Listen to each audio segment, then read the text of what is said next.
Giorno di schitarrate ai mondiali di Cortina 2021 presentati da Telepass. È la parola perfetta per riassumere tutto quello che è successo oggi nel budello senza pietà della pista Vertigine è rock and roll. La notte del 15 agosto del 1969, nella plena esplosione della stagione dell'amore, che fa bene ricordarlo e che oggi è pure San Valentino, il chitarrista afroamericano Richie Havens inaugurò il festival del rock più famoso di storia della musica in quel di Bethel. Bethel di cui poi in realtà non si ricorda mai nessuno, perché quel concerto senza precedenti passerà alla storia come il Festival di Woodstock, vertice inarrivabile di comunione tra l'anima più pura del rock and roll e il suo nascente pubblico. Al vecchio Richie Havens, che vecchio lo è oggi ma allora era nel pieno delle forze, i presenti, ammassati un po' ovunque tra spalti, prati e tende, chiesero talmente insistentemente il bis che il chitarrista, esaurito ormai il proprio repertorio, si limitò a improvvisare un assolo infinito e, a corto di idee, altro non fece che ripetere all'infinito la parola libertà sopra le note della chitarra. Oggi quel brano, inventato così su due piedi, è registrato e scaricabile, come tutto in questi giorni. E come ogni cosa che abbia mai toccato la storia del Festival di Woodstock, vale una miniera d'oro.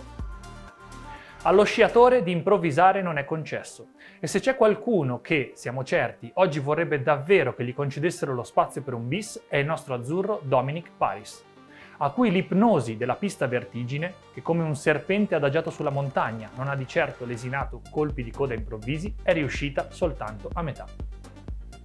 Gli ultimi saranno i primi. È scritto nella storia, è scritto nella Bibbia, è scritto un poco ovunque. E noi lo usiamo sempre, tutti, per tirarci su di morale di fronte a un momento no. Dominic, di ultimo, nella sua carriera non ha davvero nulla, se non il nome della valle da cui viene, la Val d'Ultimo, appunto. E al primo posto invece ci ha abituato molte volte, con la purezza della sua anima rock. Il suo gruppo preferito, lui che è un gruppo di metal pesante ce l'ha per davvero, sono i Pantera, roba, per intenderci, da far tremare le pareti e da far scappare i gatti. Dei Pantera si ricordano molti brani, ma il mio preferito è forse Hole in the Sky, una cover dei Black Sabbath preistoria del rock, in cui il cantante graffia e raschia in fondo della gola, parlando di un buco nel cielo che lo avrebbe presto portato in paradiso. La gara di Paris oggi ha ricordato proprio quel brano. Volumi alti, folla adorante che conosce a memoria le parole e lui giù, dritto in picchiata verso Rumerlo, come se fosse in partenza direttamente da un cancelletto tra le nubi alla ricerca della massima pendenza sempre. Solo quarto alla fine, che quarto è tanta roba, ma diciamo comunque solo quarto, perché siamo sicuri che, se potesse, lui tornerebbe volentieri sul palco per provare a regalare un bis. Al motto "gli ultimi saranno i primi" non ha mai creduto invece il rapper Frankie High Energy, che nel 1997, in uno dei brani più famosi della storia recente della musica italiana, ebbe a dire che gli ultimi saranno gli ultimi se i primi sono irraggiungibili. E aveva ragione, perché oggi il primo è rimasto primo, dall'inizio alla fine, senza colpo ferile e con il solo vero brivido di chi l'ha seguito col numero 2. Vincent Krickmeyer, austriaco, la faccia da rockstar ce l'ha per davvero. Un po' Starboy di The Weeknd, che tutto quel che tocca diventa oro, e un po' Born to Run di Bruce Springsteen. E allora andiamo con il boss, che sempre di rock and roll qui stiamo parlando. A Woodstock Bruce non c'era, troppo giovane, ma lui resta il rock lo stesso.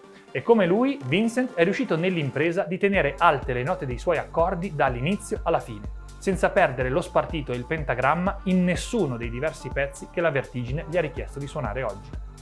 Forte in alto, adagio nel mezzo e fortissimo in fondo, per un tratto finale di pura scorrevolezza nel quale l'austriaco è riuscito con le unghie e con i denti a difendersi dalla rimonta dei grandi califfi della velocità.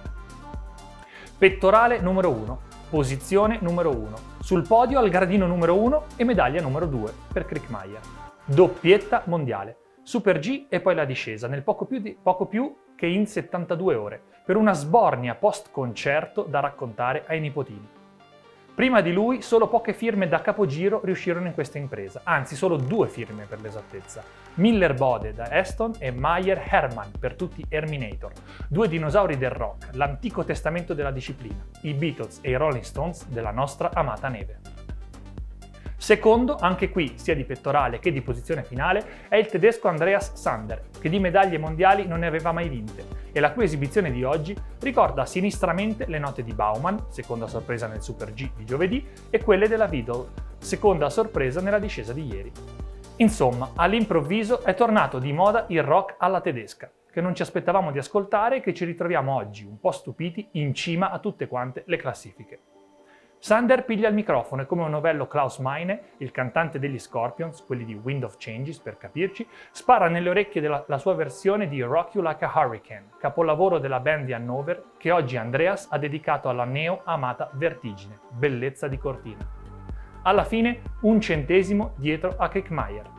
Un solo misero centesimo, che è talmente poco che non so neppure tirar fuori una metafora decente per provare a descriverlo. Completa il podio l'inossidabile, immarcescibile, indistruttibile, chi più ne ha più ne metta, Beat Feuz, che ricorda un poco Jim Belushi nei Blues Brothers, ma che quando sale sugli sci ribalta il palco già dalle prime note. Vita spericolata, la sua, una discesa tutta bollicine, che proprio come il suo alter ego Vasco Rossi sembra quasi dirti con un sorriso tornione: già, sono ancora qua. Terzo a 18 centesimi dal primo, per un interprete che passano gli anni ma nessuno riesce a tirar giù dal palco, dal podio. Menzioni d'onore, infine, nel grande concerto di oggi alla Vertigine, anche per Marco Odermatt, svizzero, classe 1997, quarto a pari merito con Paris, che appena tagliato il traguardo ha cacciato un urlo degno quasi di Axl Rose, e per il nostro Christoph Innerhofer, che dopo la stecca di giovedì ci regala un acuto, l'ennesimo della sua carriera, speriamo non l'ultimo. Si è chiusa così a Cortina la prima settimana dei mondiali e oggi il rock and roll l'ha fatta da padrona. Ogni artista col suo stile, ognuno con il proprio unico modo di cantare. Primo Vincent Kirkmaier, austriaco, secondo Andreas Sander, tedesco e terzo Beat Feuz, svizzero. Marco Odermatt e il nostro Paris, quarti a braccetto. Io sono Jacopo Pozzi e questo è il Diario dei Mondiali. Oggi è San Valentino e abbiamo ricordato con piacere la stagione dell'amore, quella di Woodstock, quella del rock.